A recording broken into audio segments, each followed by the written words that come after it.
آپ اس کائنات میں تشریف لائے تو رب حبلی امتی، اس کائنات سے ظاہری طور پہ تشریف لے گئے تو رب حبلی امتی، اس جہاں میں اٹھائے جائیں گے تو رب حبلی امتی، یعنی ہر وقت امتی امت ہے۔ اچھا، اب اس میں ایک روایت اور آتی ہے کہ کچھ امور کے فیصلے ہونے، ایک تو سرکار علیہ السلام نے 15ویں شعبان کو ہم پہ کرم کر دیا، اور ہماری ماں نے بنیادی طور پر بقی جا کے جو ہے یوں سمجھ لیجئے کہ ہمارے سامنے اس معاملے کو آشکار کر دیا کہ تم پہ اللہ تعالیٰ نے کرم کر دیا ہے میرے لجپال کے صدقے سے۔ اب جن امور کے فیصلے ہونے ہیں وہ بڑے اہم ہیں، اب ذرا یہ بتائیے کہ وہ فیصلے کیا ہیں، کس طرح سے ہونے اور کن کن لوگوں کے لیے ہونے؟ بسم اللہ الرحمن الرحیم۔ اس رات میں فیصلوں کے حوالے سے اگر دیکھا جائے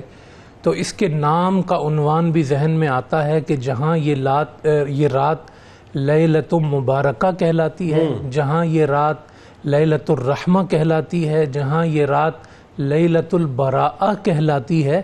وہیں اس رات کا ایک نام لیلۃ السق ہے، صاد کے ساتھ۔ سق ان کے معنی ہوتے ہیں دستاویز۔ اچھا، یہ دستاویز والی رات ہے، اس میں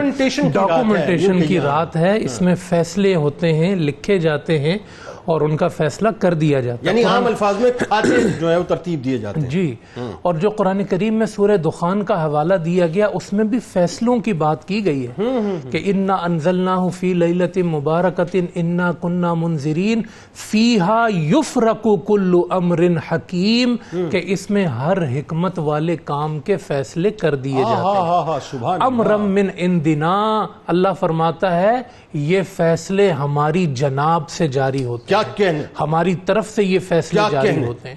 اور آپ صلی اللہ علیہ وسلم نے ایک مرتبہ ام المومنین سے کہا ہل اتدرین ما فی ہذہ اللیلہ،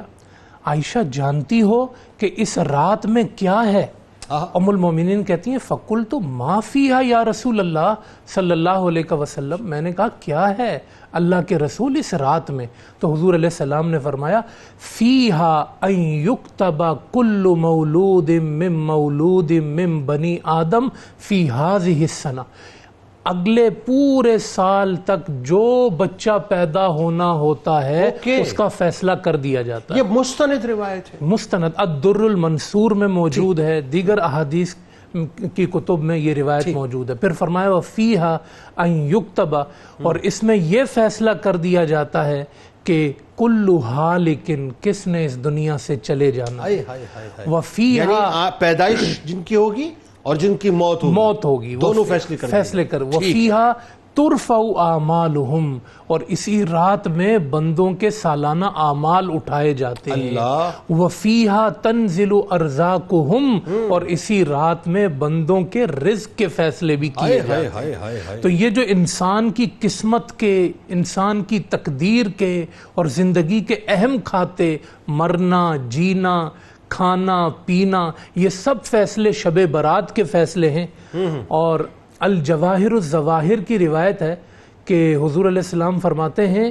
کہ ایک بندہ جو ہے وہ نکاح کر رہا ہوتا ہے اور ایک بندہ اپنا گھر تعمیر کر رہا ہوتا ہے، اور ایک بندہ پودے لگا رہا ہوتا ہے کہ پودے لگاؤں گا اور پھر جو ہے وہ درخت بنیں گے اور پھر اس کا پھل کھاؤں گا۔ حضور فرماتے ہیں حالانکہ شب برات میں اللہ پاک جبریل امین کو ایک دستاویز دیتا ہے کہ اس میں وہ سارے نام لکھے ہوئے ہیں جن کو تو نے اس سال میرے پاس لے آنا ہے، وہ نکاح کرنے والا، وہ پودے لگانے والا اور وہ گھر تعمیر کرنے والا، ان کا نام موجود ہوتا ہے اور وہ اس دنیا سے چلے جاتے ہیں۔ یعنی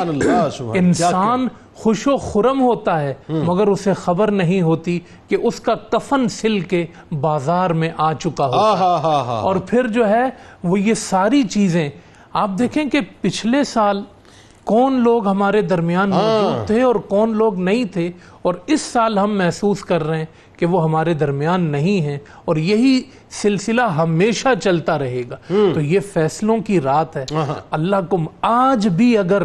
کوئی اپنی بدبختی پہ اڑا رہا، یعنی ابھی شفاعت کی حدیث ذکر کی گئی کہ 15ویں شب پوری امت کی شفاعت، مگر رہ کون جاتا ہے؟ جو اپنی ضد پہ اڑا رہتا ہے، آئے ہائے ہائے، جو اپنی ضد پہ اڑا ہوا ہے، اپنے گناہ کی عادت پہ اڑا ہوا ہے، یعنی اس نے یہ طے کر لیا ہے کہ یا اللہ تو بخشنا چاہتا ہے، ٹھیک ہے، اور اے نبی آپ شفاعت کرنا چاہتے ہیں، لیکن میں نہیں شفاعت کروانا چاہتا، اللہ، میں نہیں بخشش کروانا چاہتا، یہ بندہ رہ جاتا ہے۔ ٹھیک۔ تو اس لیے آج کی رات اگر اس طرح کے فیصلے ہو رہے ہیں تو پھر انسان وہ اعمال اللہ کی بارگاہ میں پیش کرے جو اس بات کی سند ہوں کہ یا اللہ میں اب گناہ نہیں کروں گا،